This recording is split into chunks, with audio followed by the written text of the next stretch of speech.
Hello guys, তো আমি আবার চলে আসলাম আর একটা নতুন ব্লগ নিয়ে। তো আজকে আমি র্যাপিডো করছি না, আজকে আমি করবো হচ্ছে একটা মানে এসি সার্ভিসিং আছে আর একটা ওয়াটার পিউরিফায়ার। কি প্রবলেম আছে আমি নিজেও জানি না। তো আমাদের অ্যাচিভ বলে একটা সংস্থা আছে, ওখানে মনে হয় পড়াশোনা নিয়ে সামথিং কিছু একটা হয়, চাপার জন্য। তো ওখানেই যাচ্ছি, দেখা যাক কী হয়।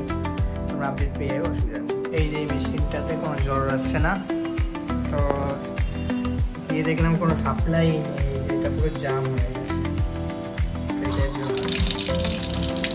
এটাকে খুলে এখন চেঞ্জ করবো। উপরে গেছে একটা তাড়াতাড়ি জলের লাইন বন্ধ করতে, দেখা যাক কী হয়। আশা একটা লাগানো, এটা বলছে খারাপ। আর এটা বিক্রিও হবে, লাগলে বলবে, আমি রিপেয়ার করে তাকে দিয়ে দেবো। এটা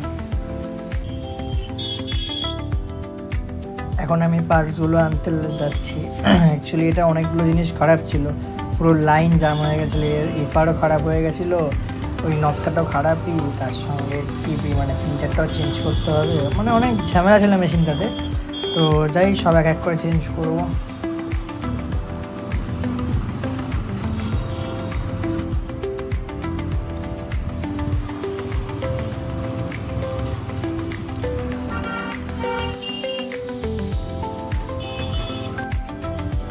যাই, এবারে পার্টসগুলোকে নিয়ে চেঞ্জ করে দেখি কী অবস্থা হয়।